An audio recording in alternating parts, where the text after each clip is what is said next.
Welcome, listeners, to www.ironradio.org, the website and podcast for all things strength sports and sports nutrition. With your hosts, Lonnie Lowery. Remember, Phil is like a gnarled old oak tree held together with scar tissue and bone spurs. Rob Fortney. And I'm telling you, the pain that I would suffer was beyond excruciating. And Phil Stevens. Do it, Rob. You'll kill all those nerves. Thanks for listening. Okay, everybody, here we are. It's Iron Radio. This is Phil. I'm a strength coach. I run Strength Guild. I'm a powerlifter, Highland Games athlete. Everybody, Lonnie is, he's out today battling computer issues. So, yeah, what's going on? It's Dr. Mike C. Nelson here, owner of Extreme Human Performance. In fact, a member of the Kerrig Institute, Flex Diet Cert creator, a bunch of other stuff. I'm actually hanging out in La Jolla, California here at the Ancestral Health Society. And we have a guest today. Just say briefly who you are there. This is Dr. Chris Lockwood, and like Mike, I think a little bit of everything background. So hopefully I can give some more clarity on my time in the supplement industry and fitness industry and publishing side. So nice to finally make everybody's acquaintance.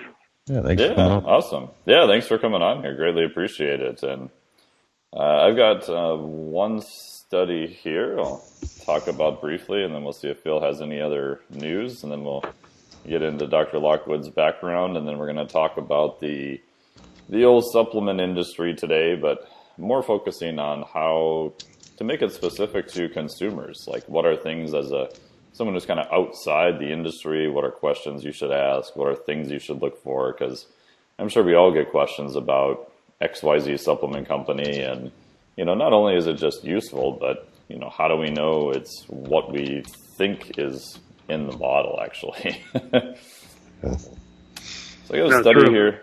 Yeah, Lonnie sent this over to us before he had all his issues there at the computer. Strength and muscle sport news. It says skipping breakfast before exercise creates a more negative 24-hour energy balance. Randomized controlled trial in healthy, physically active men. This is from Dr. Robert Edinburgh. This is from the Journal of Nutrition. And just briefly going to go over what they found here. I literally just got this morning. It looks like it was published literally just not too far away recently, so that's good. So what they did is they took 12 healthy young males, did 3 trials in a random order, which they separated by a week. They had a breakfast of oats and milk, followed by rest. So that's kind of looks like the breakfast group. They had a breakfast before exercise group. So they did 60 minutes of cycling at 50% of peak output. And then they had an overnight fasting before exercise group. They did a whole bunch of fancy measurements, and what's cool is it looks like they did maybe even a tracer here with some glucose infusion. So the 24-hour energy balance, they said, was about a negative 400 calories for looks like the exercise group. And, I see, they compared the two. This is for the fasting exercise. That was lower than supposedly for the breakfast group. And did some other measurements too. And their thought process here is that maybe the liver glycogen, carbohydrate levels in there is just playing a role. So their conclusion, which again, always reading just a conclusion can be a little bit scary. In healthy men, pre-exercise breakfast omission creates a more negative daily energy balance and could therefore be a useful diet strategy. So could be interesting. Mike, go ahead. Blood? Yeah, did they collect any blood? That's what I'm looking at here. It looks like they did, but it looks like this is only acute. Yeah, looks like they did that's odd. They did an indirect calorimetry, but it says they use a Douglas bag, so it makes me think this is from like 1972, but it's not. Wow. Yeah, they did blood sampling here, so they did grab that, but I don't see... They looked at dietary energy intake, and they looked at the effects of the trial. They looked at plasma leptin and FGF21 concentration, but it doesn't look like they measured much else. Plasma glucose, muscle glucose, energy expenditure, lipid use, but it doesn't look like they had much else, actually. So, yeah, I would wonder what's actually, one, going on, and then does that effect actually stay over time? Does that just get ameliorated by maybe those people eating more later in the day or things like that? It looks like they only did 24-hour energy balance just on the different trials. So obviously a very acute intervention, which, interesting, right? But then the next question is, absolutely. does this, hold up over time? So if we look at someone over months to weeks, things of that nature, is that effect staying true, or does homeostasis and appetite regulation just kind of ruin it once again? And did they control for the post cycling meal, the timing? Did they have them refrain from eating until a couple hours after the cycling, or did they just go direct ad libitum after that? It looks like the post meal, I don't believe, was controlled. It doesn't look like it. I can read it in a little more detail and report back. So that may be interesting to see. Because as we know, right, a lot of people, even I've noticed this in clients, sometimes they do steady state exercise fasted, and it's anecdotal, but I don't see a lot of changes in appetite with that. But I start having people do higher intensity exercise, and man, some people just feel super nauseous for a while and can't eat anything after. And other people appear to get super hungry. So I've always wondered about what is the effect of different types of exercise on just, how you're feeling. It looks like here they said that the remaining food from the day was weighed and already sort of pre-packaged. So it looks like for 24 hours they're trying to control for some of that. I don't see much about timing per se, though. So, yeah, it'd be interesting to see if, from a compensatory response, if to your point, I mean, whether that is, whether it's waking up and you get that, bright light stimulation and immediate cortisol surge followed, and if they've somehow ramped up norepinephrine response. I know that, in some of the metabolomics, work that Dr. Mike Roberts and I did years ago, it was, really fascinating. Just look at, you could, between different whey proteins, even, under fasted conditions, you could see a significant amplification of what you would deem as, increased metabolism, from a specific type of whey. And my guess, when you looked at norepinephrine levels, they were significantly higher. And I'm just curious if that, could play a role. If they're just going into a higher stress state with that kind of exercise. But fascinating. Cool. Yeah. As Joe Weider used to say back in the day, is it always seems to take, science. I do his voice, but I'm not so sure I'm too early for me to. It usually takes science decades to finally meet up with what the bodybuilders are doing. So. That's a pretty good impression. Well, I spent enough time with them. May rest in peace. So, yeah. Yeah, cool. Any news on your end there, Phil? Anything in the controversies? A couple, not really controversies. A couple things. I wanted to give a shout out. So I'm sitting at the tribute meet last weekend. So it was the IPL tribute meet, invite only meet. I think they gave away $150,000 over 2 days. So I saw some amazing lifts, but there was one girl that deadlifted 447 at 110. 110 pounds? Yeah. Yes. She's 110 pounds, and yeah. But anyways, I'm standing there coaching Brian. Some little girl, man. She was amazing. And that Mariana was there, who has the highest Wilks in history and things like that. So I ended up going out to eat with them and Andrei Milenichev and stuff. Oh, wow. But we're sitting there, and I'm coaching Brian through the meet and talking to him, and all of a sudden I get a tap on my shoulder. And I'm like, yeah. And they're like, I recognize your voice. We're IronRadio listeners. I was like, oh, I'm famous. So I just want to give a shout out to those two people. I'm sorry I don't know your names. I was really busy at the time, but thank you for stopping up and saying hi. It's nice to know that people actually listen to the show. So, yeah, that's very cool. That's great. yeah, other than that, not much on the news front. It was a good meet. Lots of people won some money, and yeah, it was fun to watch. Some huge lifts. So Very cool. Seems like there's more money in some of the powerlifting events now compared to what there used to be. yeah, all of a sudden there's some good money going on. I think like first place in each. So there was 2 days. One day was wraps, and one day was knee sleeves. So first, second, and third place for men and women. I think it was like 20,000, 9,000, and 5,000 is what they took. Wow. So times 2 each day. So I mean, yeah, and I suppose if you're a Russian person and win $20,000, you just came off pretty good. So that's a lot of rubles. That's a lot of rubles. So, that is a lot. Yeah. Who's sponsoring it? it's a bunch of people come together. So it was wonderful. USA Film, but like Pioneer, I think, was the main sponsor, and then the Pioneer belts, and then there was numerous other ones. So there was several different booths there. But That's great. yeah, it's a good deal, and there's starting to be some money in it. I mean, Brian last year, like he took second in that meet last year, so he took home $9,000.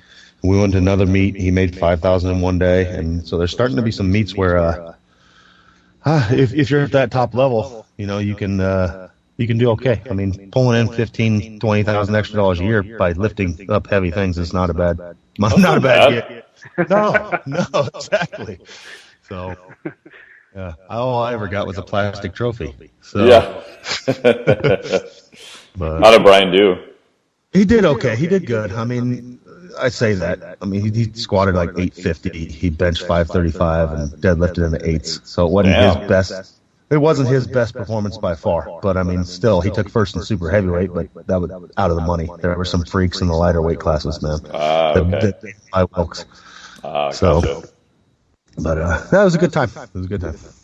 Cool. Well, I'm a little extra depressed then. I feel like I just paid $20,000 to lift a lot of heavy stuff repeatedly as I moved my family. So I'd like to get on the receiving end of that one. I know. Yeah. Good stuff. Cool. So we'll go into a little bit of your origin story here, and just kind of tell us a little bit about your background over the next 10, 15 minutes or so of, how you got into working in the dietary supplement industry. Because I always find that, we'll just say there's people of a varied background and history that work in the supplement industry. Yeah, mine's probably, not as notorious as some, but, divine intervention, I think, is how it started. I went to undergrad back, years and years ago, and thought, paid my way. So I did what most people did, just did it quick and tried to get out and pay off all my loans and worked for Gallo Wine, selling wine, and got in a horrible car wreck. Grace of God, I survived and thought, man, I don't want to die with Thunderbird and Night Train, on my tombstone. So high quality. Went back. Yeah, what's the life? $1 twice. I mean, basically is what it would have been for me. So I went back to school and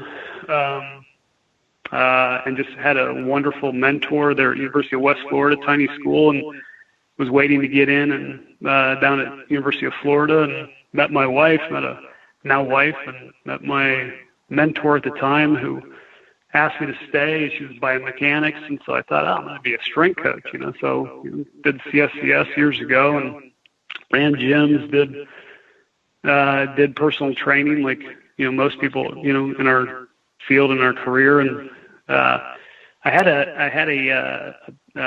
a joy of writing, and so I was writing for a local newspaper and things like that. And at an NSCA convention in Vegas that I talked on boxing and weight training, which was my dissertation on the boxer's jab, the night that Mike Tyson decided Holyfield's ear looked yummy. I gave a lecture to a packed house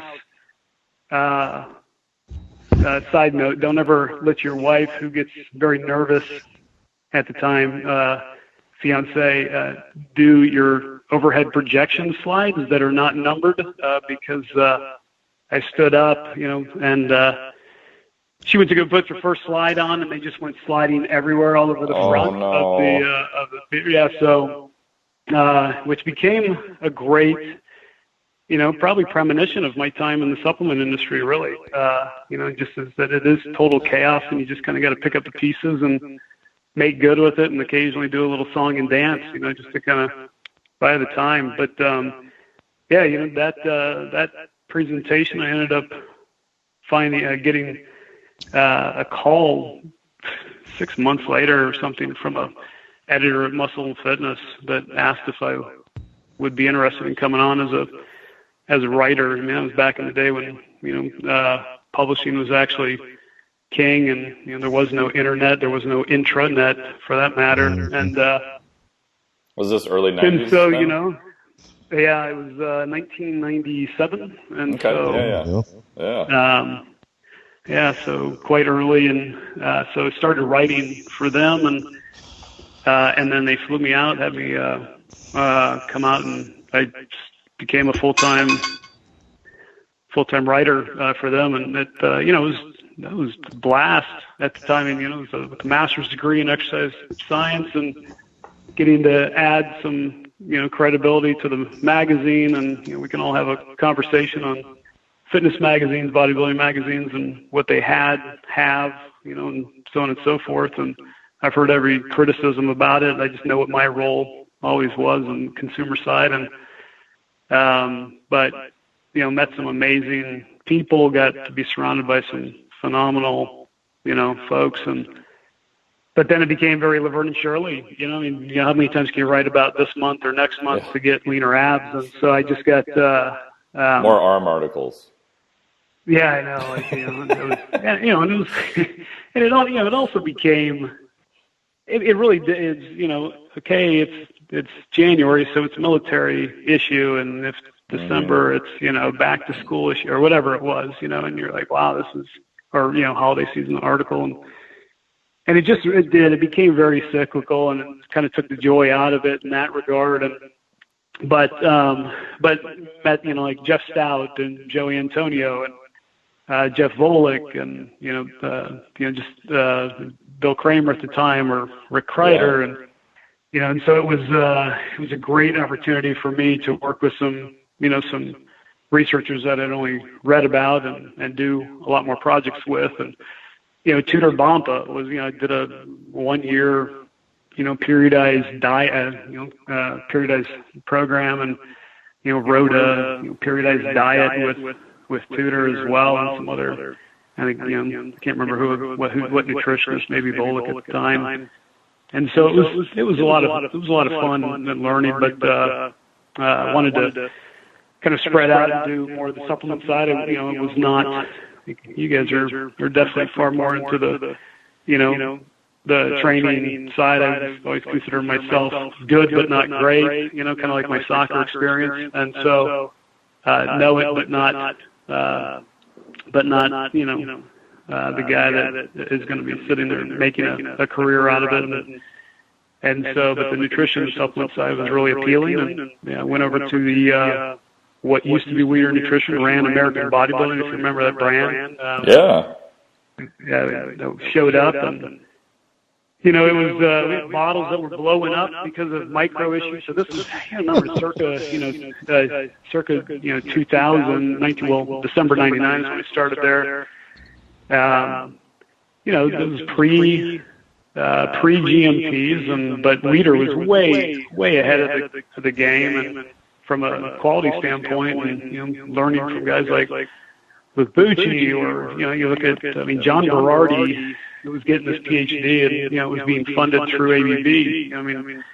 Some of his research, coming out of Peter Lemon's lab, and getting Peter Lemon was an advisor for us. So that was the kid in the candy store sitting in these blue sky R&D meetings with just world class researchers, talking about ingredients. I'm like, oh no, this is something I could get myself into long term, and just, became a sponge and learned every bit of what they did, and, tried to, but, I was also young and very aggressive, just assumed everybody worked as hard as I did, so I was, don't mean to, use foul language. I was a total prick, to work with, because I was just driving people, like, oh, you don't want to do this, like, what's the matter with you? Like, work 24 hours a day. I just assumed that everybody bled the brand.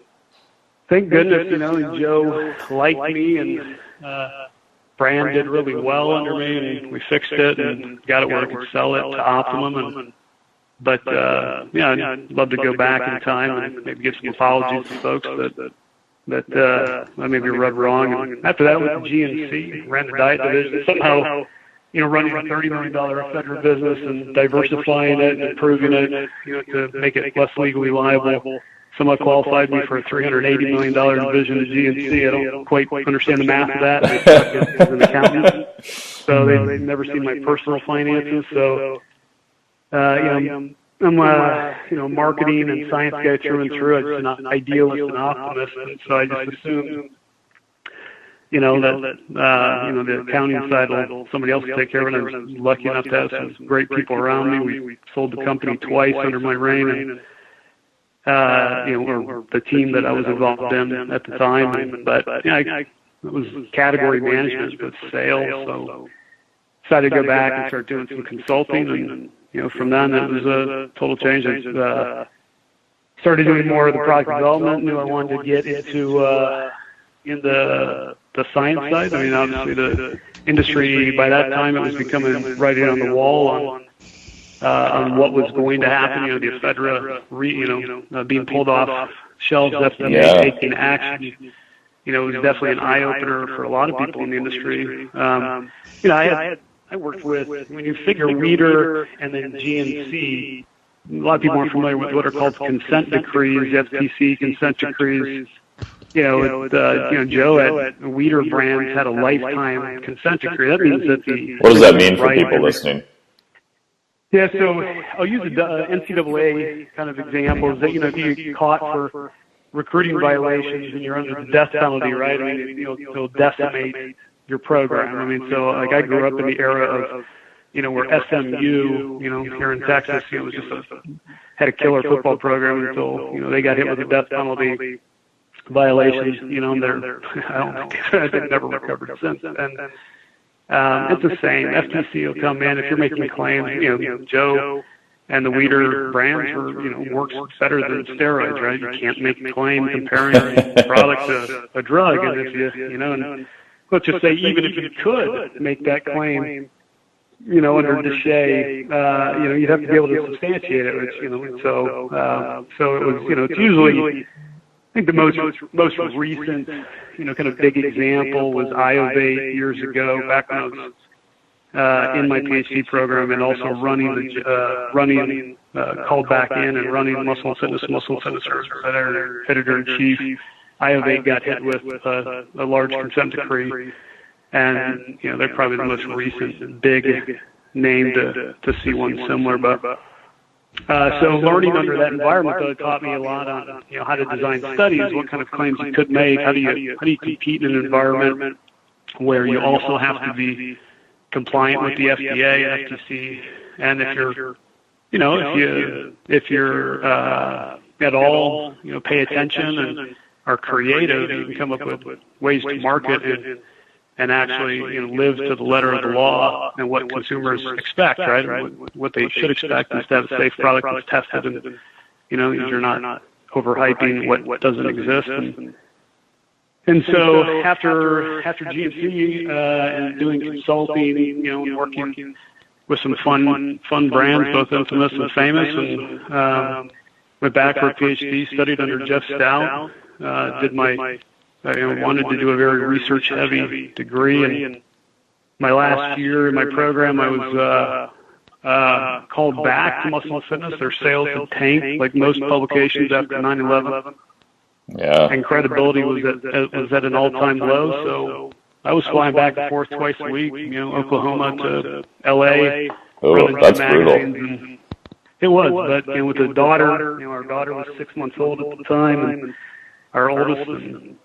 But again, I think an example if you've got something that you want to accomplish, you'll roll up your sleeves and do it. I think the hardest thing was empathy. I'd come back I'd fly back in on a red eye Friday morning to Oklahoma or late Thursday night.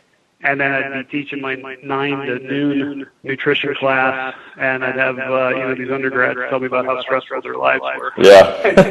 I was like, I don't know if I can really relate to you right now. Smile and nod. Smile and nod. Yeah. But I did that. And, unfortunately, that was under David Pecker, whose name's in the news a lot these days. But he's everything you would imagine. And, he was not Joe, although I did it for idealistic purposes and enjoyed getting Joe back involved in it, and as opposed to, it was late in his time and his health was suffering, and so to watch him kind of come alive again and come in the office, excited, I enjoyed that. It was my chance to give back to somebody who definitely put me under his wing, and so I regardless, kind of the chaos that working for AMI and Dave Becker created, that to me was a great opportunity to give back to somebody who definitely took care of me and my family, and so gave me opportunities, and then finished the degree, and the rest has kind of been history. Just been spending a lot more time doing the scientific side and technical side, but never leaving my marketing and sales hat, and so it's one of the sides now. I just recently, I've always, since getting the master's degree, I wanted to be a professor at some point in my career. Changes in the landscape of the industry right now, and it's probably a good segue on some more discussion, and definitely want to ask some questions about your CBD lecture. But, our industry is in a really bad crossroads, in my opinion, the supplement side, and from a substantiation side, it's worse than I ever have seen it from what brands are doing. Both out of ignorance or just choosing not to follow the laws, and so it's I kind of saw the writing on the wall. It was a good time. There's an opportunity here, UMHB, University of Mary Hardin Baylor. I start on Monday. I'll be teaching undergrad and upper level sports nutrition. They're kind enough to just give me kind of a exercise testing prescription basic class. I don't have to totally nice, rewrite the book and everything, and so, we have an amazing lab. It's a great staff. It's an amazing school. I mean, it's a Christian Baptist affiliated school, and so, to go from industry for so long to not, to leave your faith at the door when you walk in. It's kind of nice nice not to have to do that. And so just a wonderful environment. It's good for moved here in a nice small town in the South again, where people actually look at you and want to talk. So, being a nutshell, I've got 2 amazing kids. My wife's a physical therapist, and I have been adopting, abused and abandoned pit bulls for the last 25 years. Oh, very cool. That's me. There you go. Yeah, that's awesome. Awesome. Cool. Well, this is a perfect time. We're going to take just a super short break here, and then we're going to ask all sorts of crazy questions to Dr. Lockwood here about the supplement industry. So, be right back.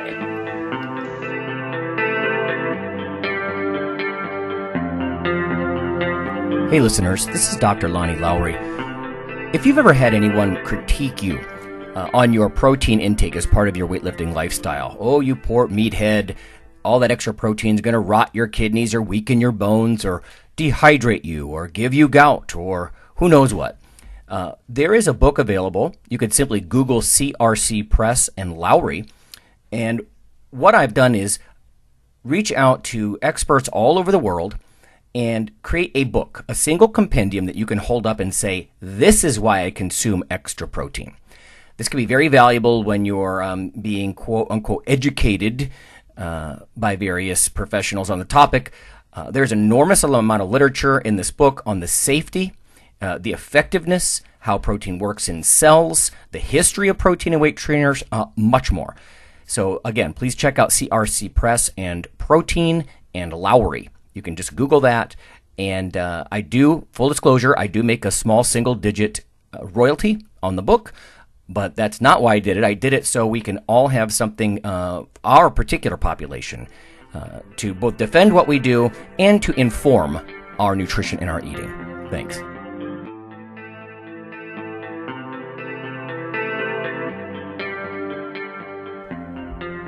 Iron Radio is, of course, primarily a podcast.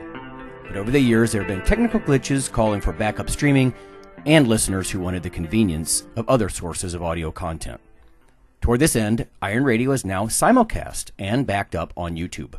If needed, please search Lawnman07 or Iron Radio from within YouTube. There's not much video, but if you like to listen through YouTube on a Roku or other living room device, there you go.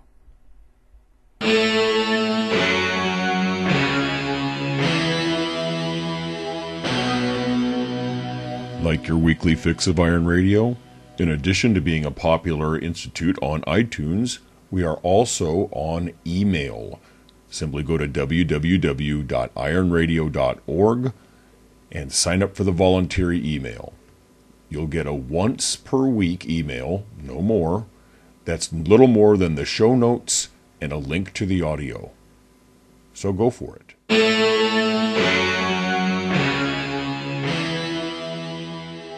Hey, what's going on? It's Dr. Mike T. Nelson here on Iron Radio. Lonnie is out today. We have Coach Phil Stevens here, and we've got our special guest, Dr. Chris Lockwood. We're kind of talking about the supplement industry and then also kind of looking at this more from the consumer side. So if you're listening, what are things you may want to look out for, maybe a little background in the industry, and trying to do more, I'd say, consumer, I wouldn't say protection, but just trying to educate people so they know what are the right questions and things to ask. And one of my first questions is, I get this question all the time, and it's probably one of the most common things I hear, so I know you hear it too, is that, well, the supplements, they're just completely unregulated, aren't they? Yeah, I hear that all the time. You know, it's unfortunate when you not only hear that, and so first the answer to that is no, that's not the case. I mean, there is significant regulation that exists. At least there are laws, I should say, and so regulation obviously is requires that is enforcement of those laws, right? I mean. Yeah. Regulation and enforcement are two different issues. Exactly. You know, I mean, and so we're in an industry, right, where you there have to be laws, which there are, and there's significantly more than there. You know, the regulations that exist for testing and requirements are more robust than if you go buy a box of cereal or fresh produce for that matter. And so there's definitely the laws that exist.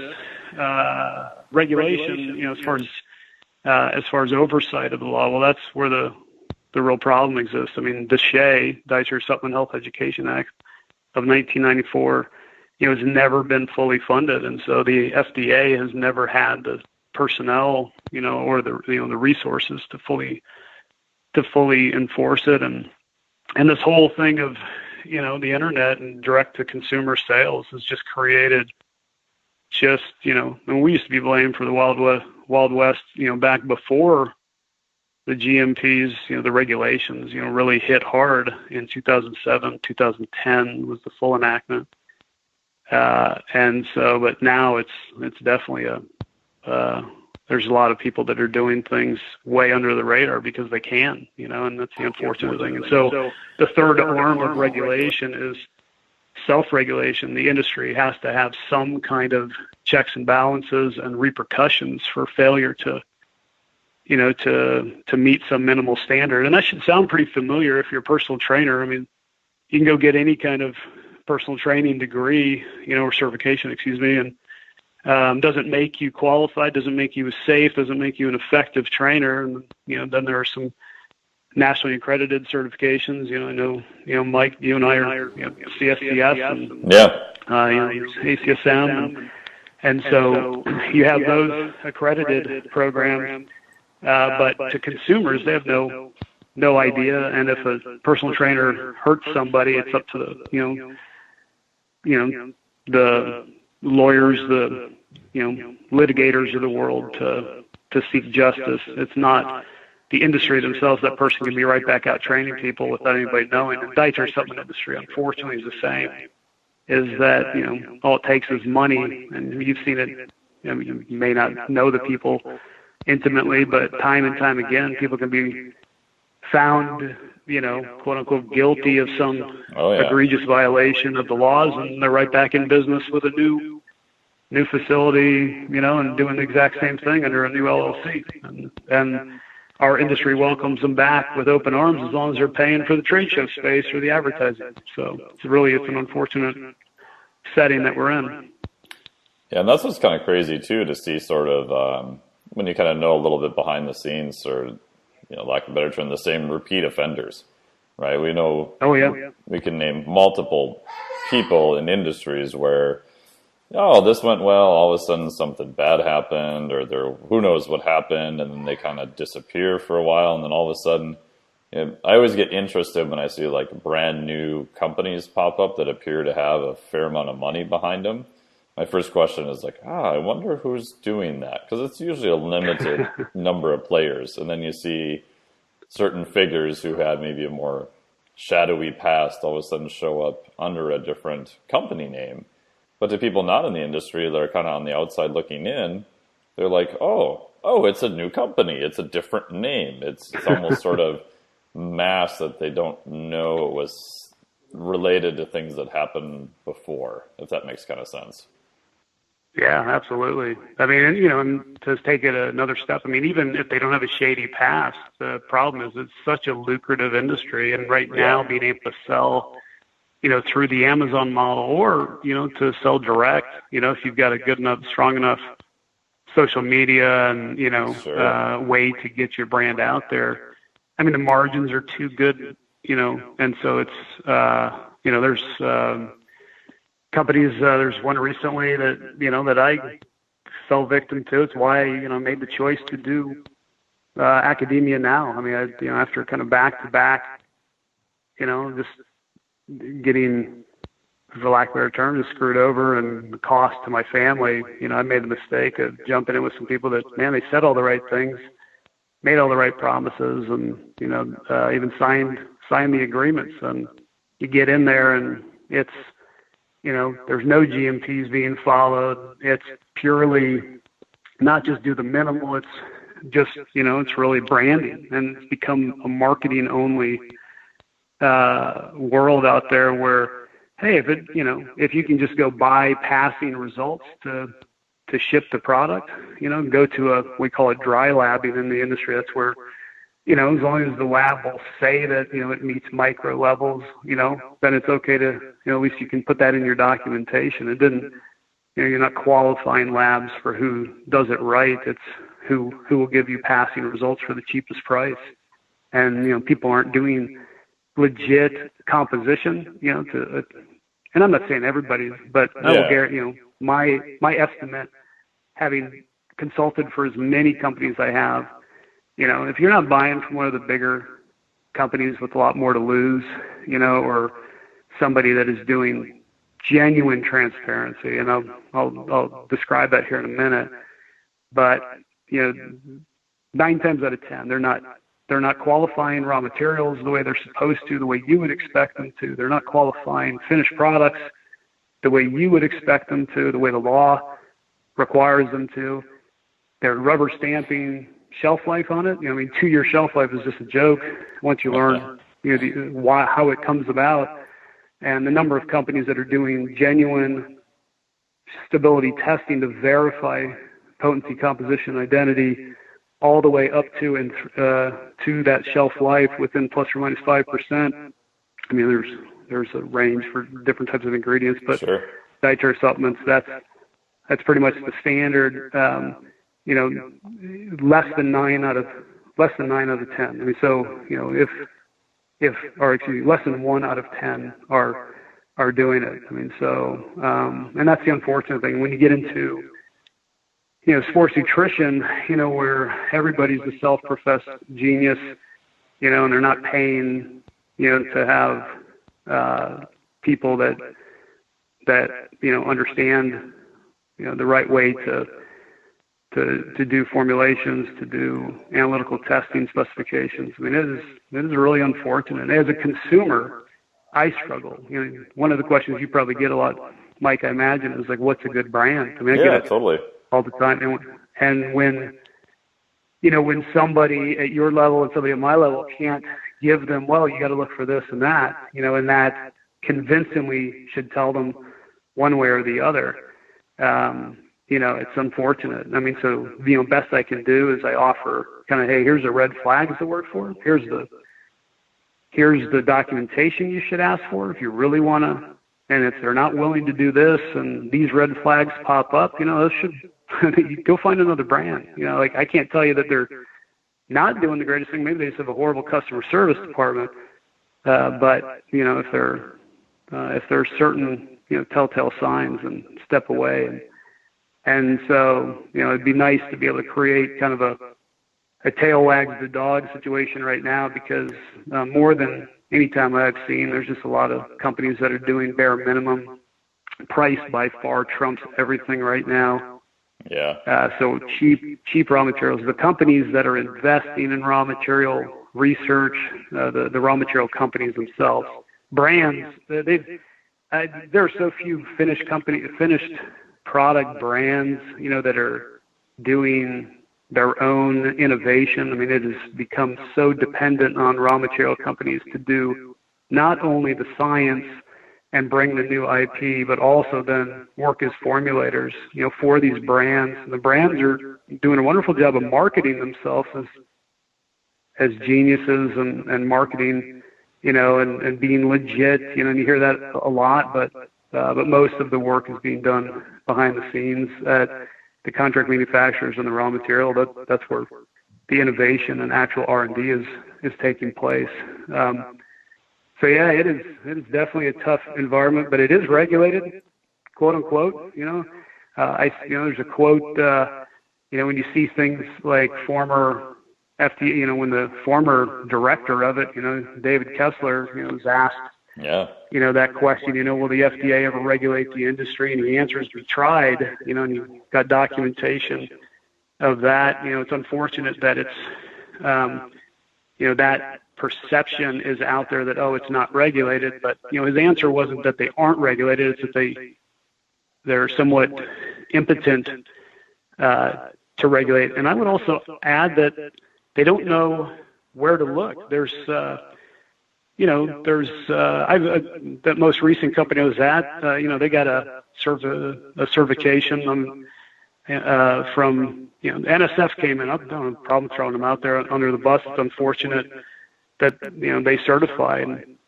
All they would have had to do was look at the batch records of raw materials versus production, versus the analytical testing to see, that this company was using expired inventory to produce. They weren't qualifying raw materials. NSF passes them, gives them a certification. I mean, NSF does some wonderful things, and I give them credit, but an NSF certification on a label to me means nothing when it comes to hey, if it has NSF or NSF for sport, that must be a good thing. Well, it means they pay money for something. They know enough that it's good marketing. It doesn't mean that, but it's also an easy GMP test to pass and make it look like you're doing something that you should, but you're not. And so, boy, with those kind of problems in the industry, how does the consumer navigate it? And it's unfortunate. Yeah. I will. Oh, go ahead. Not to make it sound horrible, though, Mike, is that food industry is no better. I mean, if you've gone into a food facility, you'll find, and now with all these small brands that pop up, I mean, it is no better. And so, and you got to remember that, I think it's last time I talked to the folks at Supply Side and at IFT, International Food Technology, which is kind of the same. Those are behind-the-scenes trade shows. of the people supply side behind the dietary supplement and natural product side, IFT behind the food side of the industry, and about 80% of the same raw material suppliers and contract manufacturers are dealing with the same people. And so if there's a problem, if people criticize dietary supplements but not food, there's a hypocrisy in that, is that they really aren't understanding on how closely the two are the same. So yeah. You mentioned a couple of terms there, such as GMP and other things like that. So if someone is listening in and, to point out, like, you've been in the industry for quite a while and, not so good things happen to you. I mean, I get questions all the time about XYZ company, and, even in cases where I've been fortunate to, sign an NDA, visit the facility, do the touring, trying to do just my back of the envelope due diligence. Even if all that looks good, and they're not going to show me everything, obviously. I'm not qualified to look through all their paperwork. I'm not an auditor. But yeah, I could leave and something might change the next day or the next week or the next month, so it's harder to know. So if you're a consumer, what are some of the things you should kind of ask for? And you mentioned, what are some of the red flags to look out for? Yeah, so there are essentially 10 red flags, and so if people have a little pen and paper, some basic ones to look for. One is any brand that claims to treat, diagnose, cure, prevent disease. And so if you see a term like diabetes pop up, or heart disease, or cancer, if they even use those terms, or they use a term like it reduces, inflammation, or it cures obesity. Or if it's, it treats lactose intolerance. If it's a disease state, then you can't say it. And a company that is making claims that are specific to treating, diagnosing, curing, or preventing a disease, then right there should be your big red flag. That they have horrible legal counsel, which tells me that they're not investing in that. And they also aren't investing in regulatory, and regulatory would involve understanding DSHEA, like what you can and can't say, and what a supplement is and isn't. Now, we can discuss all day long that there's definitely ingredients that have wonderful application for cancer and things, and where there's obviously a great debate on what should be allowed, and we can. The grassy knoll on big pharma, having the influence, and all of that is not that can't be discussed, but the reality is that these are the rules. And so if they're still making those statements, it doesn't mean, I'm flipping the middle finger to the big man. It's that, hey, I'm probably ignorant to the law, and I'm also not investing in you as a consumer. So if you see them making that the big one, if it's marketed as a drug, so to use one of my former mentors, past ills. If you're comparing things to steroids, and definitely in sports nutrition, that happens a lot. If it's compared to working as well as, like in the nitric oxide side, if they compare it to like a sildenafil, then you need to step aside, because again, if you see terms like 100% safe, no side effects, but they have no clinical evidence, they've invested in no research, then again, I would step away. First of all, I've been in enough lawsuits with companies, that we're doing all the right things, and I know better not to say 100% safe, because nothing in the world is 100% safe.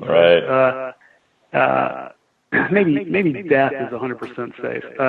But too much water will kill you too. Post.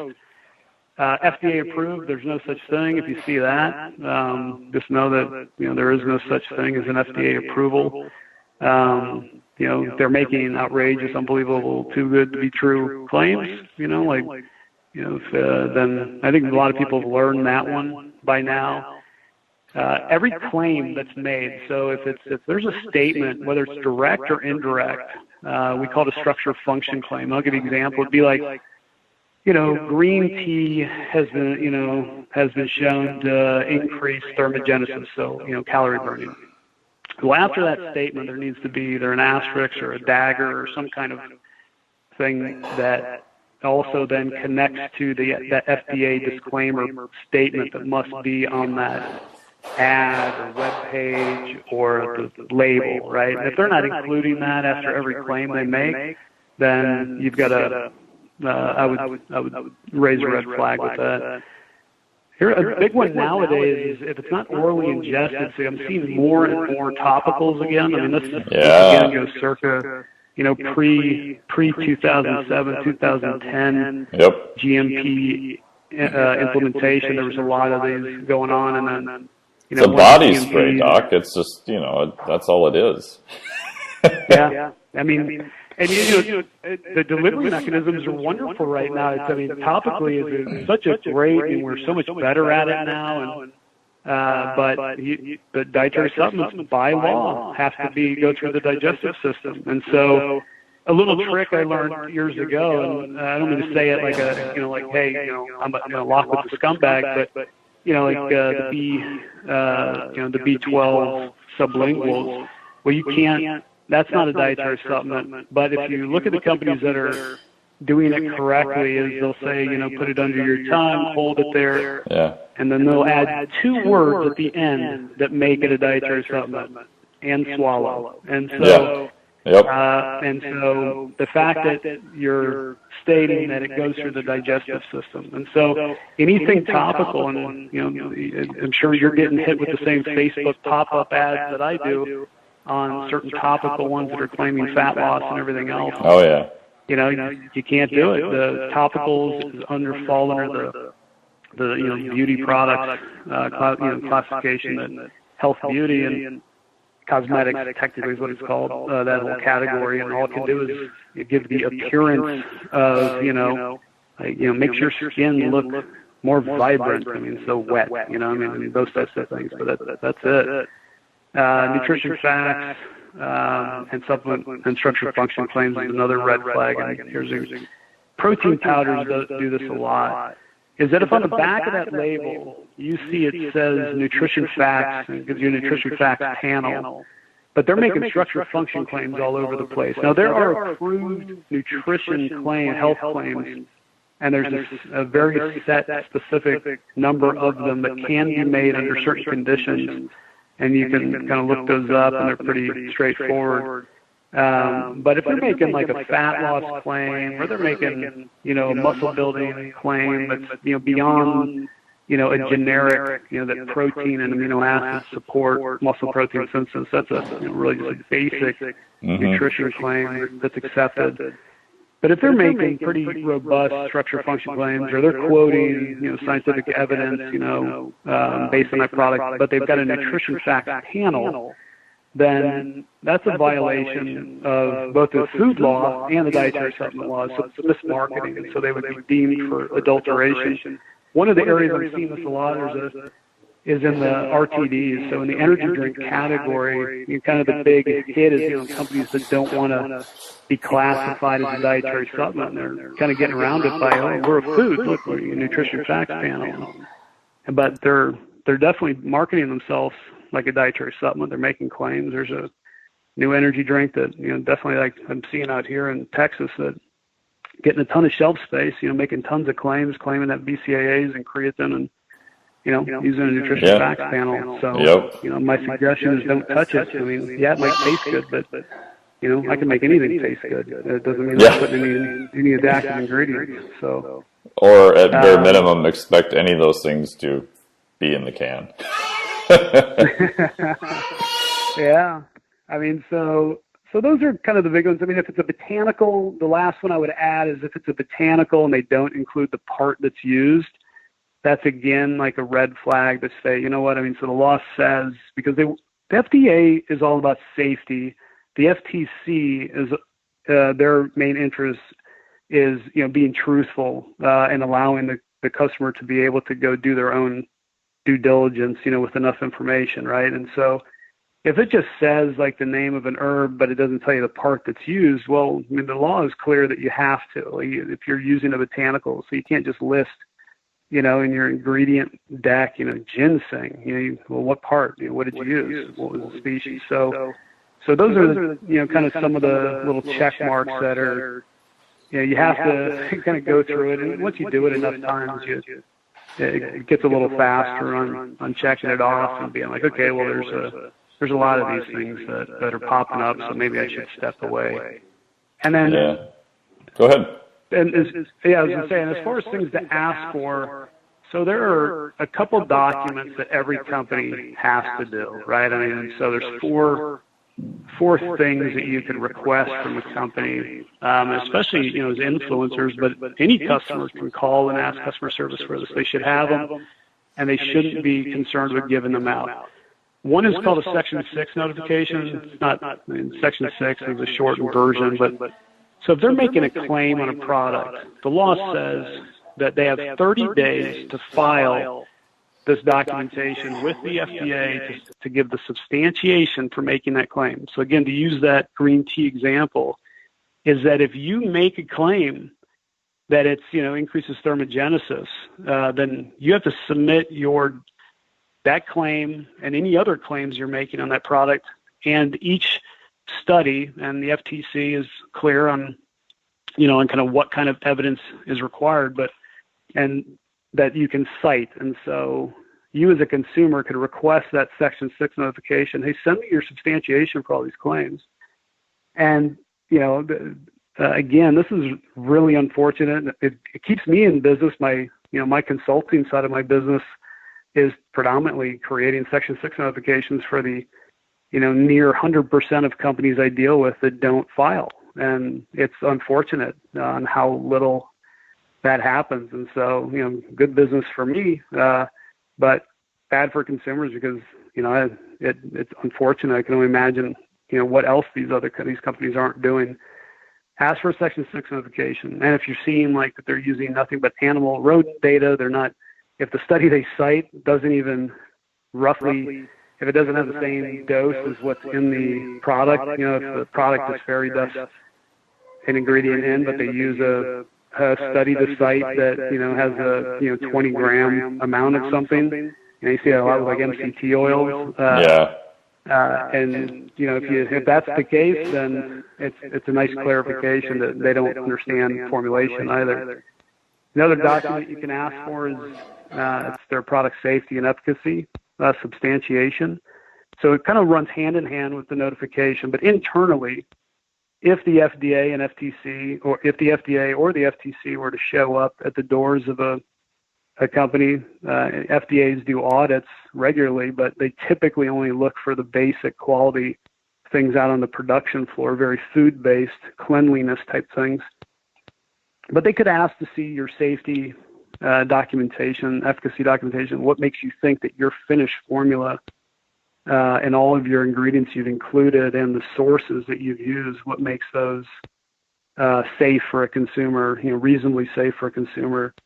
So there are four things. I'll list them here quick, and I'll try to quickly run back through what they are. So Section 6 notification is one.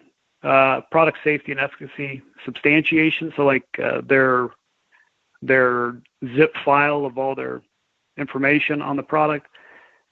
That product that you're holding in your hand or you're interested in, ask for the lot number, specific certificate of analysis or C of A. And then lastly, if there is a shelf life or a best by date printed on that bottle, best by this date or expires by this date, ask to get a copy of their shelf life stability data. And so the Section 6 notification, I described a little bit before, that's a requirement. Every claim that gives you what the substantiation is. It allows you then to go in and see, hey, if they're doing if their label is showing, only, 500 milligrams of arginine, and they're making claims, on growth hormone effects of arginine or blood flow effects of arginine, and they're using that data, well, then clearly they're underdosing their product. The substantiation, the second one, the file of all their efficacy and safety data, that's the one that you're probably least likely to get, just because it is it should be, if they're doing what they're supposed to be doing, it should be pretty large file, that the FDA or FTC, or if they get into legal lawsuits, they would have to have on file. That one they may be less likely to give you just because it is pretty big, and most companies I find just have things all spread around. The lot number specific C of A, they absolutely should have that readily available. And so if they're refusing to give that, I'd be really concerned. There's a company out there right now, claiming, to be fully transparent. And, I don't have a problem throwing a company under the bus. I want them to get better at it. They call themselves Transparency Labs, and they show their C of A. Well, they're using a lab that, was on 60 Minutes for dry labbing, and their tests don't even show that they've got some, they're not doing true identity composition testing. They've got no ranges, so it's by input. And so what I mean by that is, they're not actually, their labels have all their ingredients on it, so they claim, and the amounts that are present. Well, the catch-22 of that is if you've got a label that shows every ingredient and the dose you claim to be present, well, then you have to be able to validate that.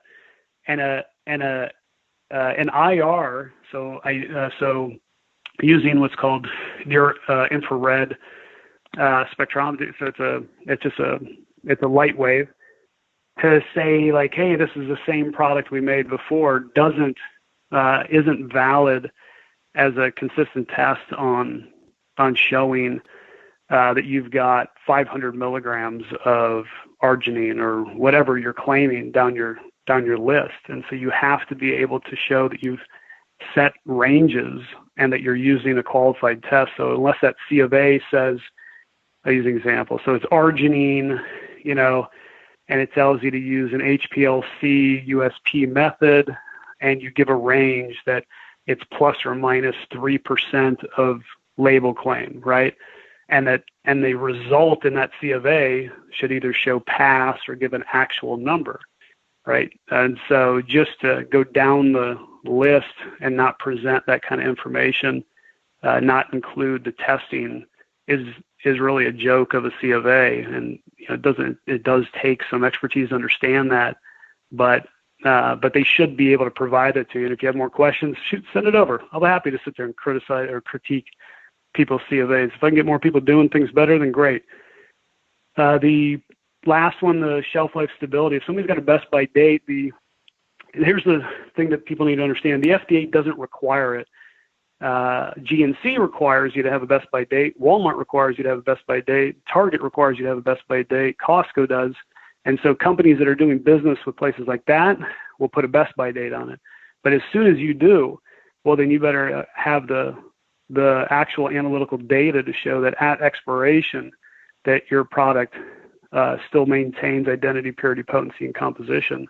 And so, unfortunately, that's an area where most companies are not investing at all, and they'll just rubber stamp it to your shelf life.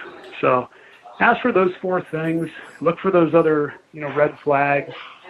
Some of the other things to look for. I don't know if we have time, Mike. I mean, certification stamps, or the banned substance testing, certifications. I mean, all those are wonderful. And I can tell you, good or bad, if you have any interest in kind of understanding or if you think that the listeners would be interested in hearing on that and what that actually means. Yeah, we might do that in a future episode, because that could be its own world, especially if you're dealing with athletes that are drug tested and things of that nature. Sure. And I mean, I can just echo what you said too about the shelf life, for just lack of a better term, that I spent 12 years working in the medical device industry, and I worked in testing in all different facets. And man, the amount of money that they would spend to look at if we have a pacemaker or a defibrillator that sits on your shelf for a year or 2 years or whatever we say it is, to verify that that's actually true. We would do accelerated life testing, but then we would have to back up that data with, real-time data. So we would take devices that would cost many thousands of dollars and take tons of them in different subcomponents and literally put them on a shelf and let them sit for 2 years and then go test them. Yeah. You know, and the amount of, you think about the time frames that you want to test then, right? So maybe you only want to test to exactly 2 years, but maybe you want to test a little bit under or over to know where you're at in the process. And the amount of money you would need to spend to do that in an inventory to have and to house it and all that stuff, you know, it adds up pretty quick. So you can see, not that I agree with this, but why things that you would think are pretty simple get complicated relatively fast, and that adds up to costing the company money. And there's probably people looking at the amount of money coming in, amount of money going out, and going, hey, most consumers are probably never looking at this thing. We can buy another 2-page ad in a magazine for what this is going to cost us. Let's go with the magazine ad, you know? Absolutely. Yeah, absolutely. Happens all the time. I mean, the lack of investment, especially in stability testing, because what they do is they just take a raw material, you know, the raw material. If each of your raw material suppliers sends you, you know, a quality document that says 2-year shelf life, you know, and you haven't, and this is just more common than it's not common. And, you know, they don't dig deeper to say, send me your evidence, right, you know, Mr. Raw Material Supplier. Well, then what most companies will do is they'll look at what's the least shelf life. Well, it's 1 year. Well, you know, but everything else is 2 years. So let's just put 2 years. You know, are you okay with 2 years R&D team? And depending on the ethics of your quote unquote R&D team or quality manager, then, you know, you're at 2 year shelf life. And, you know, the moisture, the heat, Mike, I mean, in the medical devices, what a great example, because it is, you know, when you are doing it right in the pharmaceuticals is kind of a funny one. You know, pharma is, you know, single ingredient, you know, and they're pretty dang stable, and they'll do fine under most conditions, you know, in high heat, because there's just not a lot of other stuff involved. You know, we're talking about essentially food, you know, where moisture levels are higher. Yep. It's a very diverse composition of active and inactive ingredients. You've got now probiotics that can obviously activate, you know, or affect, you know, decomposition of certain, you know, materials. You got enzymes being added to things, and, you know, and people are just rubber stamping. You're like, well, wait a second, you know, there's a very good chance that you're going to have metabolism of these ingredients. And then, you know, let's just face it, there's so few companies that understand shelf life that they're doing, you know, at label dosing. So what I mean by that is, if somebody claims 200 milligrams of vitamin C, well, they formulate with 200 milligrams of vitamin C. First of all, they don't understand raw material specifications. Very few things are, you know, not less than 100% of weight of that ingredient. But then, you know, vitamin C does its job. You know, it's the typical overage you would use would be a 50% overage, you know, vitamin C. In some cases, 200% overages for vitamin C, just to make sure that, because it's going to oxidize, it's going to protect other ingredients. And so if you want to be able to show vitamin C, I mean, the World Health Organization standards for fortified foods is 200% overages for vitamin C to maintain shelf life and to give still potency at that dose. And a lot of companies just don't even get into overages, forget about loss in manufacturing. And so it is, man, it's unfortunate how at the mercy, you know, consumers are based on, hey, do I trust this person who's on social media, who looks like me, who trains like me, who talks like me, so I should be able to trust them. And they say that they're legit, and they say they know science.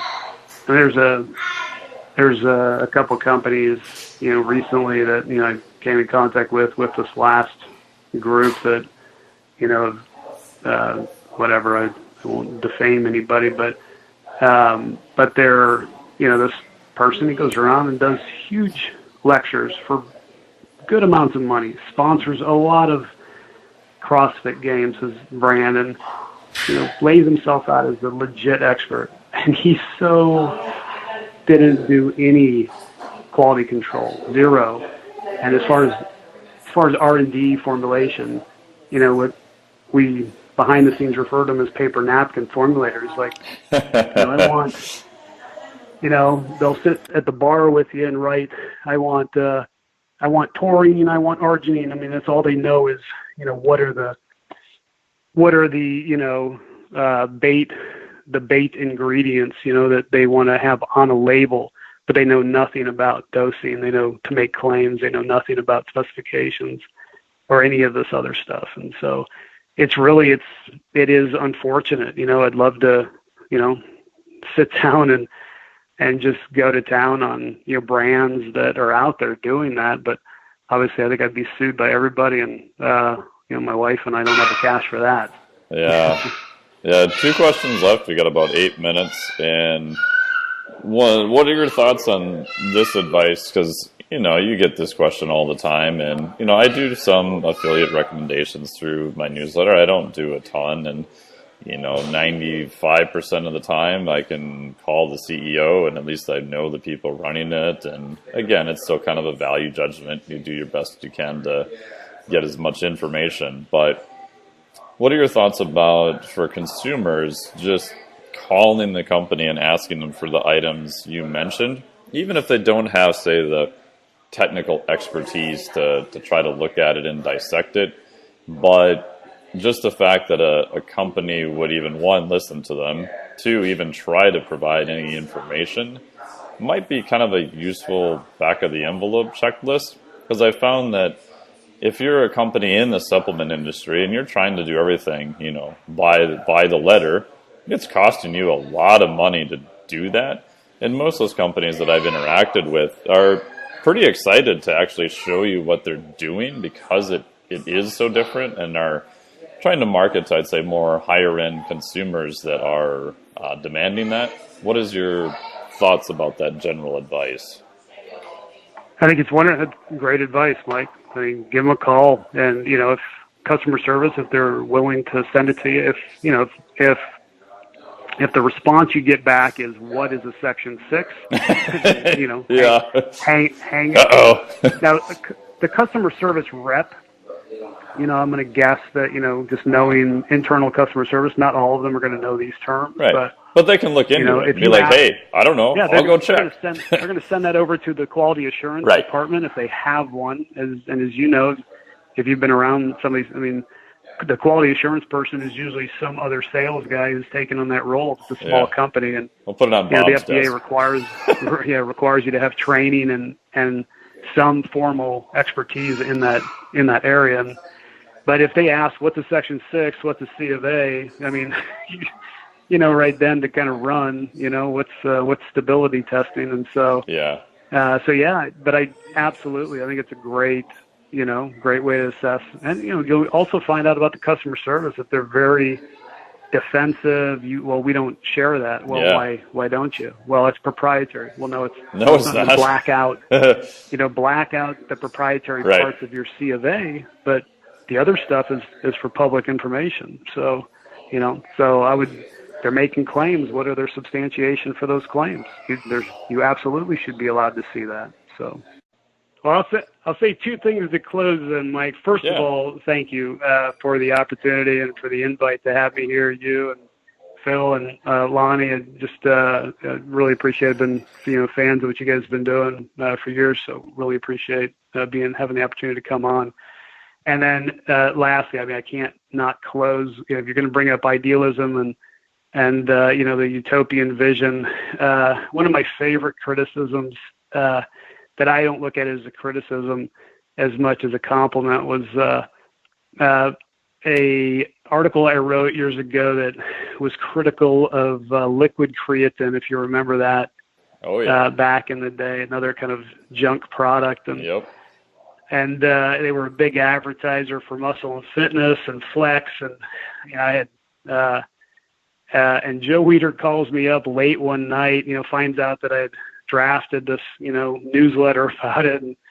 And one of his statements, he said, he goes, "Oh, Cross, I love you, but you're an idealist. You'll never make it in business like that. That's why you're a writer." And I've always said for years, I didn't take that negatively. I took that as, you're right. I'm probably not the best business guy because I do worry about the consumer. Because I am at heart, I love the industry. I love what it stands for. I love what its potential. I love, the feeling of going in and feeling good after a workout or during a workout, and raising my kids that way. To look at the utopian way of, I hope I don't ever lose that side of it, whether I never make $1 in business or not. So I'll leave you with that utopian statement as well. So. Yeah, and where can people find out more information about you? I know you're transitioning into the more academic role, or if there's companies looking to do stuff the right way, want to reach out to you, what's the best way? So best way is just through my Facebook page probably, or LinkedIn, any of those. Just look up Dr. Chris Lockwood. You should be able to find my page, whether it's on Instagram or LinkedIn or Facebook or Twitter, any of those. You can get me. I've got a website, but I was too nice and paid the kid money in advance, and then never saw him again. So, and I really, just like we couldn't do Skype, just like we couldn't figure out Skype today, I can ruin technology, and so I really I need to get a website at some point. So, just through Facebook or whatever, you can contact me, and I'll give you personal information after that. Cool. Well, thank you so much for your time. We really appreciate it. Thanks for coming on. Thanks so much for having me. Take care, Mike. Cool. Hey listeners, have you seen the store at IronRadio.org? There are 3 halls in the store. One for Phil, one for Fortress, and one for myself, Dr. Lowry. And they're thematic. So you can go into our Halls of Iron store and choose based on your goal. If you need something to learn or read or something nutritional, you can look in my store, Lonnie's store. If you want something about injury prevention or competition, then take a look at Phil's Hall of Iron. And if you want something about motivation or daily training, Fortress's Hall has what you're looking for. There are some fun, heroic descriptors as you browse through the store, so we try to make it a little more fun than the average boring online store. And whether you're a novice lifter or someone more experienced, you can take heart that you're not wasting your time. The things that we put in each Hall of Iron are actually based on our own recommendations. Protein powders that we know to be good, knee sleeves, wraps of some kind, things that Fortress uses in his own training. The stuff you see, is good. This way you don't waste time. So check out the Iron Radio store at ironradio.org and let us know what you think on the forums, and certainly you can request products and we will screen them before they go in. So thanks for listening.